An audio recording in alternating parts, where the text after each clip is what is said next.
नमस्कार। मेरे इस क्लासरूम में आप सभी का स्वागत है। आज मैं आप सभी को जयशंकर प्रसाद जी की कविता ले चल वहाँ भुलावा देकर या मेरे नाविक की व्याख्या बताने जा रहा हूँ। ले चल वहाँ भुलावा देकर या मेरे नाविक एक ही कविता के दो शीर्षक हैं। कहीं कहीं ये सिलेबस में मेरे नाविक शीर्षक से है तो कहीं कहीं ले चल वहाँ भुलावा देकर शीर्षक से है, लेकिन दोनों कविता एक ही है। ले चल वहाँ भुलावा देकर शीर्षक कविता जयशंकर प्रसाद जब कलकत्ता से पुरी की यात्रा कर रहे थे तो पुरी के तट पर 1931 ईस्वी में उन्होंने इस कविता की रचना की। यह कविता 1933 ईस्वी में प्रकाशित लहर काव्य संग्रह में संकलित है। इस कविता के कारण कुछ आलोचक उन्हें पलायनवादी कवि मानते हैं, किंतु जैसे सुबह का भूला शाम को घर वापस आ जाता है तो उसे भूला नहीं कहते हैं, उसी प्रकार कवि प्रसाद थोड़ी देर के लिए प्रकृति की गोद में गए थे। इस छल प्रपंच से युक्त सृष्टि से थोड़ी देर के लिए शांति प्राप्त करना चाहते थे, इसलिए वह प्रकृति की गोद में गए, किंतु पुनः वह जीवन की वास्तविकता, इस वास्तविक संसार में वापस आते हैं। कविता की जो अंतिम पंक्ति है, अंतिम 4 पंक्ति है, वह यह सिद्ध करता है कि वह पुनः इस वास्तविक जीवन में वापस आते हैं, इसलिए उन्हें पलायनवादी नहीं कहा जा सकता है। तो चलिए अब हम इस कविता की व्याख्या की ओर चलते हैं। ले चल वहाँ भुलावा देकर मेरे नाविक धीरे धीरे, जिस निर्जन में सागर लहरी, अंबर के कानों में गहरी, निश्चल प्रेम कथा कहती हो, तज कोलाहल की अवनी रे। जहाँ सांझ सी जीवन छाया, ढीले अपनी कोमल काया, नील नयन से ढुलकाती हो, ताराओं की पात घनी रे। जिस गंभीर मधुर छाया में, विश्व चित्रपट चल माया में, विभुता विभूषी पड़े दिखाई, दुख सुख वाली सत्य बनी रे। श्रम विश्राम क्षितिज बेला से, जहाँ सृजन करते मेला से, अमर जागरण उषा नयन से, बिखराती हो ज्योति घनी रे। ले चल वहाँ भुलावा देकर मेरे नाविक धीरे धीरे। ले चल, ले चल का अर्थ हुआ ले चलो। भुलावा देकर, भुलावा देकर यानी बिना बताए हुए, भुलावा देकर बिना बताए हुए। मेरे नाविक धीरे धीरे, नाविक का अर्थ होता है नाव खेने वाला, यहाँ नाविक का अर्थ ईश्वर से है।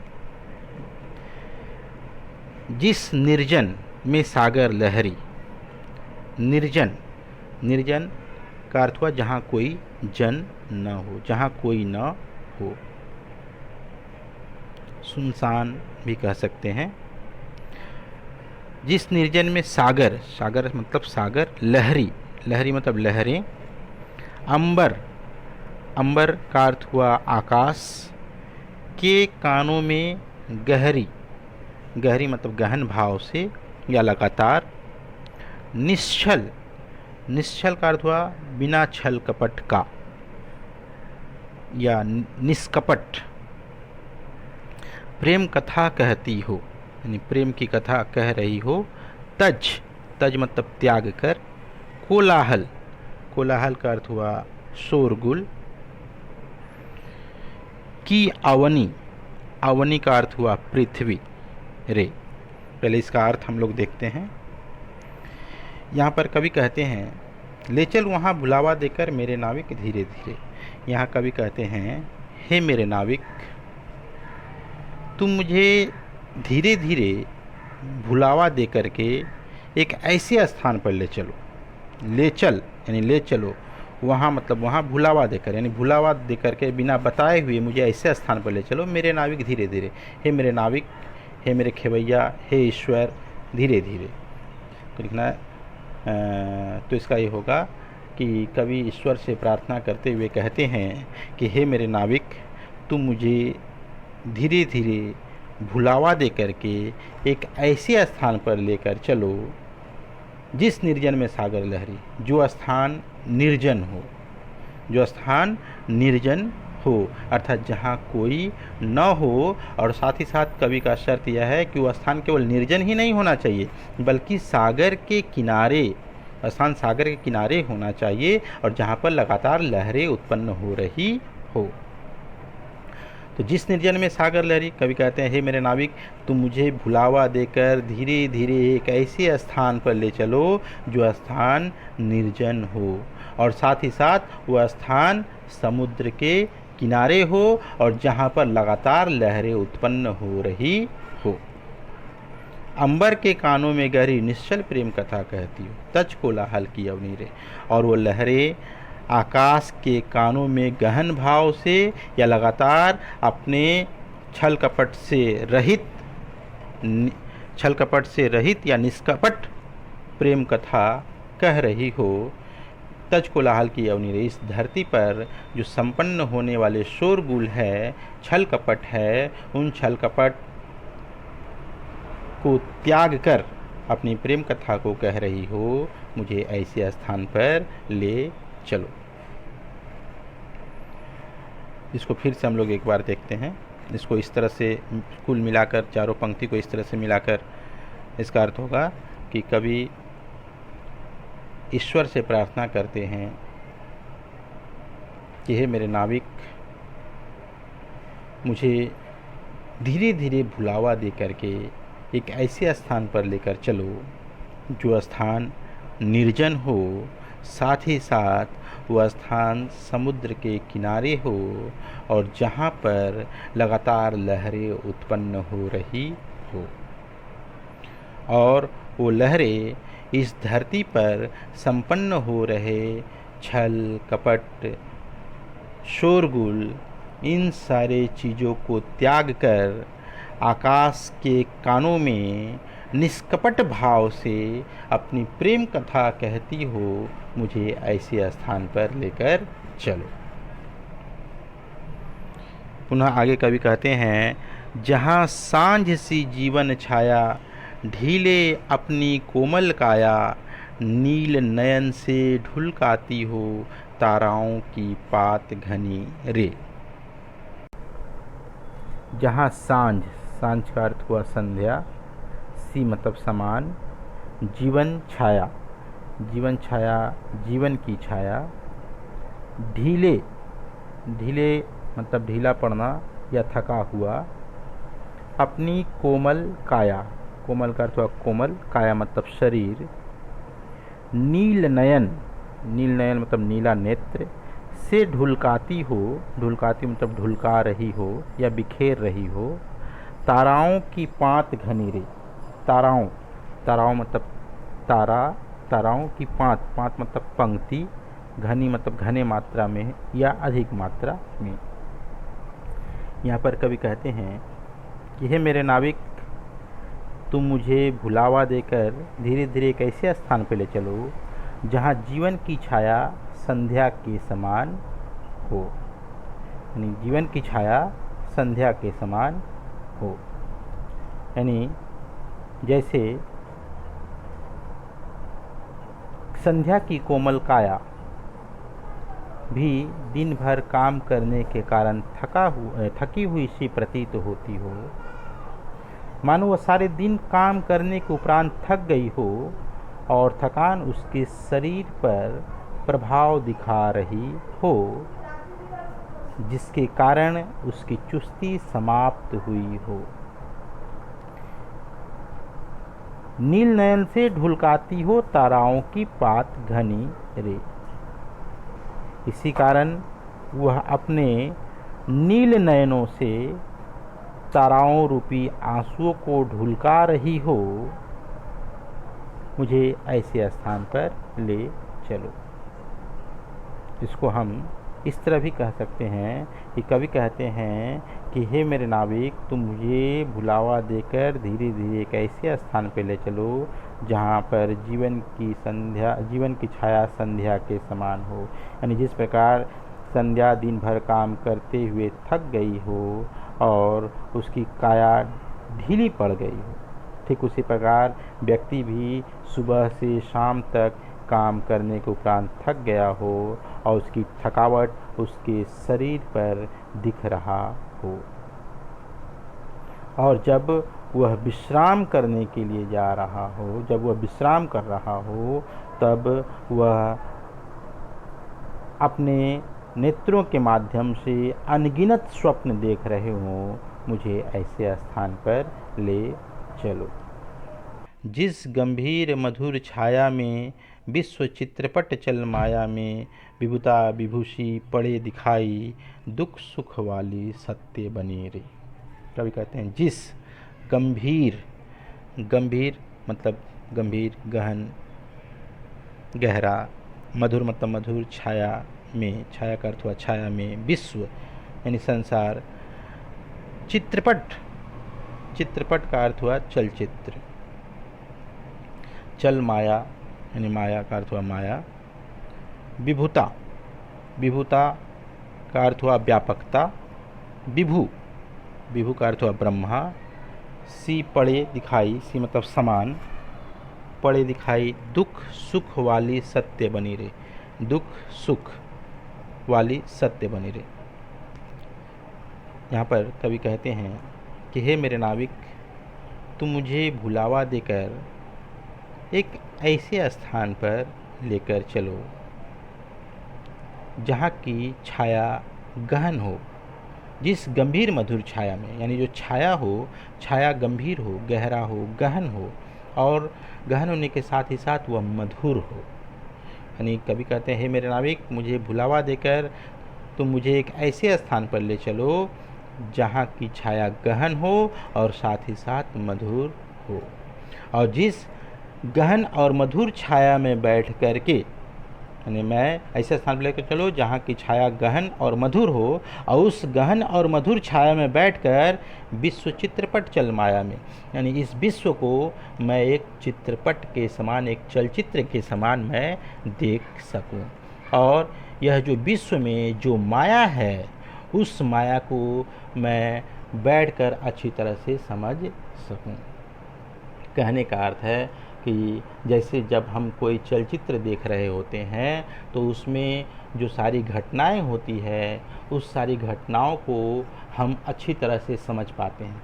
क्या सही है, क्या गलत है, क्या उचित है, क्या अनुचित है, कौन सही है, कौन गलत है, इन सारी चीज़ों को जब हम चुपचाप बैठकर चलचित्र में को देखते हैं तो इन सारी चीज़ों को हम समझ पाते हैं। यहाँ कवि भी उसी के समान इस संसार को एक चलचित्र के रूप में देखना चाहते हैं, और वह बैठ कर के वह इस संसार की माया को समझना चाहते हैं। अर्थात व्यक्ति क्यों खुशी है, क्यों दुखी है, इन सभी चीज़ों को वह जानना चाहते हैं। इसलिए कवि कहते हैं कि मुझे ऐसे स्थान पर ले कर चलो जहाँ पर गंभीर और मधुर छाया हो, गहन और मधुर छाया हो, और उस गंभीर और मधुर छाया में बैठ कर के मैं इस संसार को एक चलचित्र के समान देख सकूं।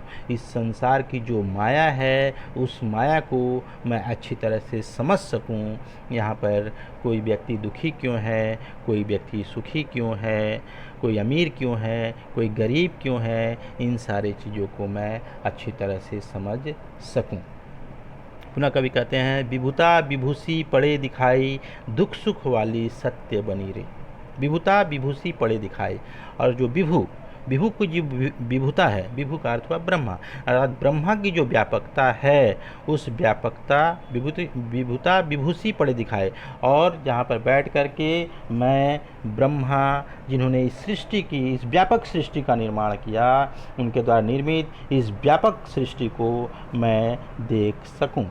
ब्रह्मा द्वारा निर्मित इस व्यापक सृष्टि को मैं अच्छी तरह से देख सकूं और दुख सुख वाली सत्य बनी रहे, और दुख और सुख के पीछे क्या सच्चाई है, इस सच्चाई को मैं समझ सकूं। अर्थात कोई भी व्यक्ति दुखी है तो वह क्यों दुखी है, और अगर कोई व्यक्ति सुखी है तो क्यों सुखी है, इस चीज़ को मैं अच्छी तरह से समझ सकूं।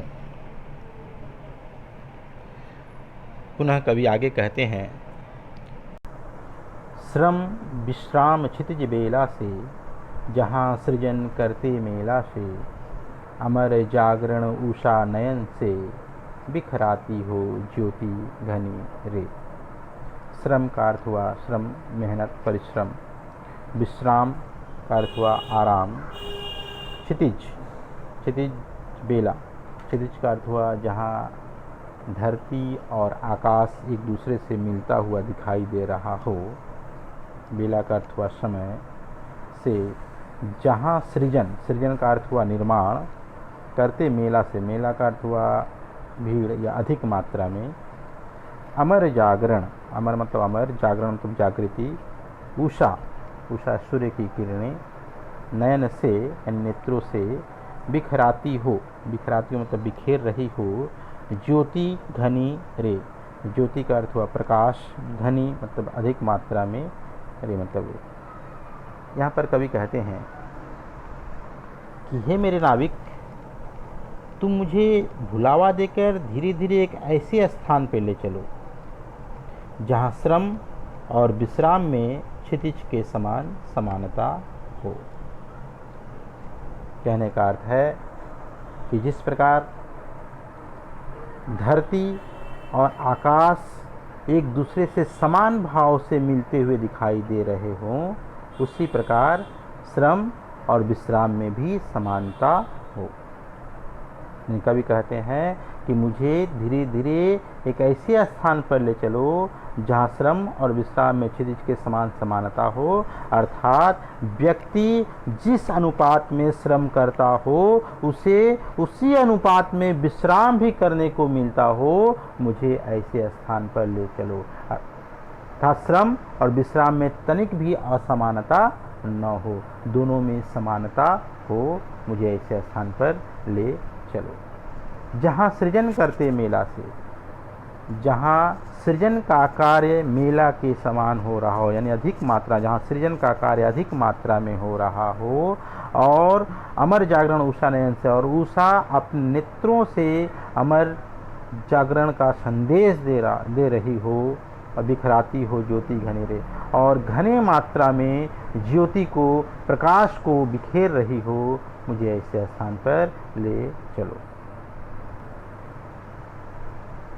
इसको हम इस रूप में देख सकते हैं कि कवि ईश्वर से, नाविक से प्रार्थना करते हुए कहते हैं कि हे मेरे नाविक, तुम मुझे धीरे धीरे भुलावा दे करके एक ऐसे स्थान पर ले चलो जहाँ श्रम और विश्राम में क्षितिज के समान समानता हो। जैसे धरती और आकाश एक दूसरे से समान भाव से मिलता हुआ दिखाई देता हो, उसी तरह श्रम और विश्राम में भी समान भाव से समानता हो। कहने का अर्थ है कि जिस अनुपात में व्यक्ति को श्रम करने को मिलता हो, उसी अनुपात में उसे विश्राम करने को मिलता हो। मुझे ऐसे स्थान पर ले चलो। पुनः कवि कहते हैं कि जहाँ उषा अपने नेत्रों से ऐसी घनी ज्योति को बिखेर रही हो जो अमरता का संदेश देने वाला हो, जो अमर जागरण का संदेश देने वाला हो, और जहाँ पर निर्माण कार्य बहुत अधिक मात्रा में हो रहा हो, मुझे ऐसे स्थान पर ले चलो। तो आज बस इतना ही। अगले दिन मैं फिर किसी विषय पर चर्चा करूँगा। अगर आपको मेरा यह वीडियो अच्छा लगा हो तो इसे अधिक से अधिक लाइक, शेयर और मेरे YouTube चैनल को सब्सक्राइब करें। धन्यवाद।